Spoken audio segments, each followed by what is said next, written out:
Okay, so another video for a toy that I know that I was really fond of when I was a kid. Again, this is not something from my um, collection as a kid because when I grew up, G.I. Joe was no longer anything, and then eBay came along, and I, had never heard of the site, and I found one figure, and once I found one figure, and then I found out all the community and all the other people that are out there, um, it just kept growing and growing and growing. So even though this is a favorite from when I was a kid, it's not something that I've had since I was a kid.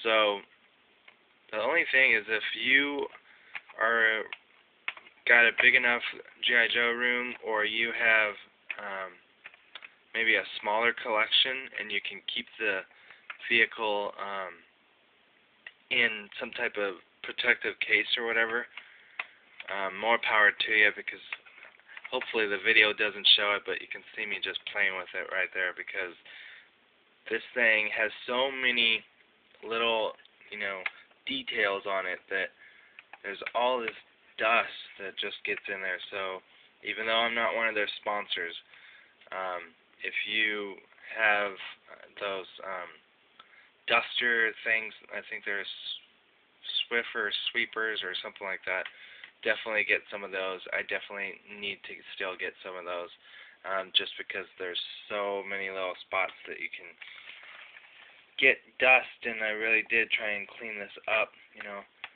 for this video, but there's just so many little areas. So anyway, with that disclaimer out of the way, I don't think any of these figures here are included with it.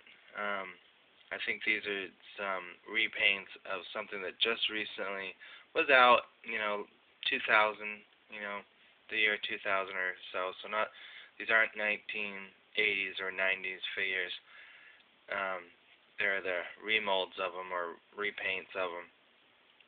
But I'm always putting these little, side information things in there that I think about that, some people don't like the new construction that people are pretty much calling the 25th anniversary collection or the Rise of Cobra collection, but I did notice that this happened before I started doing this video, but you'll see that there's a reason that they needed to do something about the articulation. So anyway, back on to the bunker.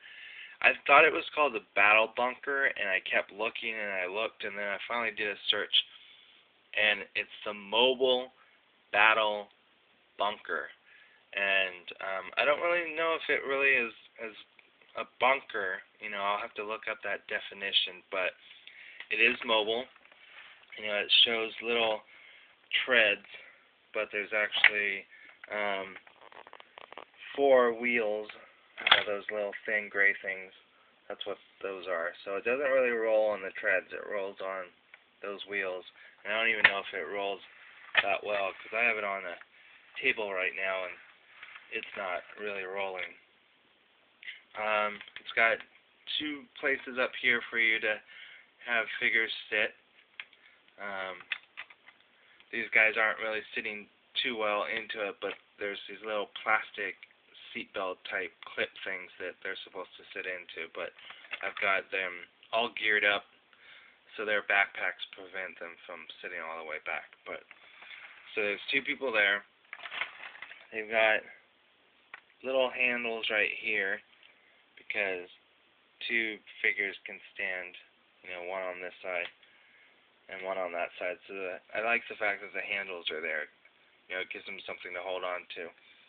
I wouldn't really, if you're using old figures, use their hands to try and hold on to this, whether that's what this is for or not, because it seems a little too thick, and I could see a thumb or something snapping off of the figure.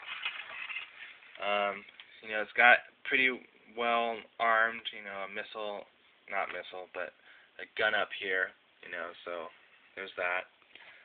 On both sides, there's these bigger cannon type things.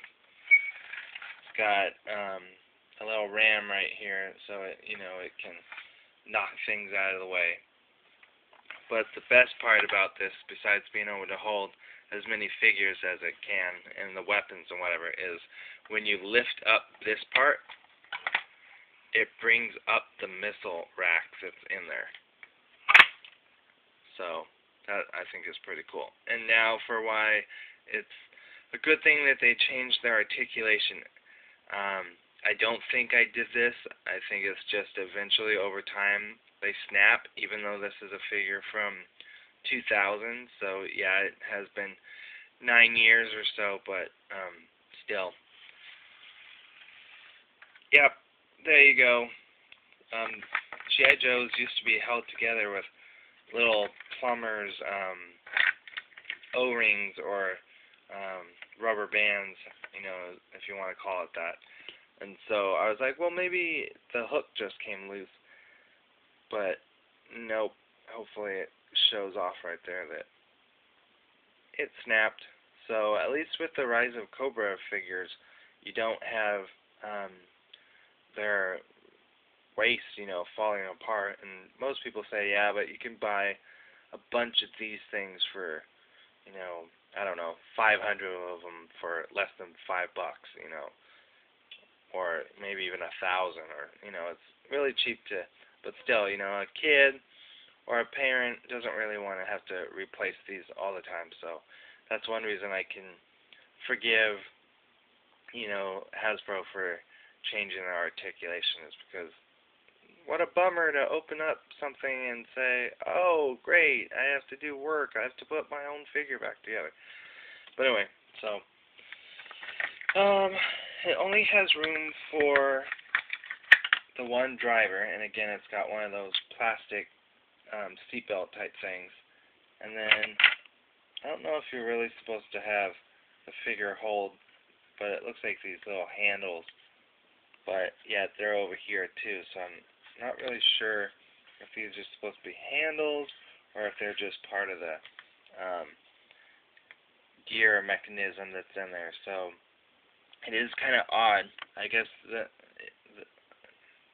you're supposed to assume that he just powers or just has another seat or something, and that they do all the driving and the missile launching or whatever. So the reason I don't really want to call it a bunker, though, is because, in my opinion, a bunker is something that keeps you safe, and if there's only room for one person to be in it, and the rest of them are all exposed, how much of a bunker really is it? But, it's still, I don't think as a kid I would have thought that. I think I probably was just like, hey, cool, there's something I like and there's something I can afford.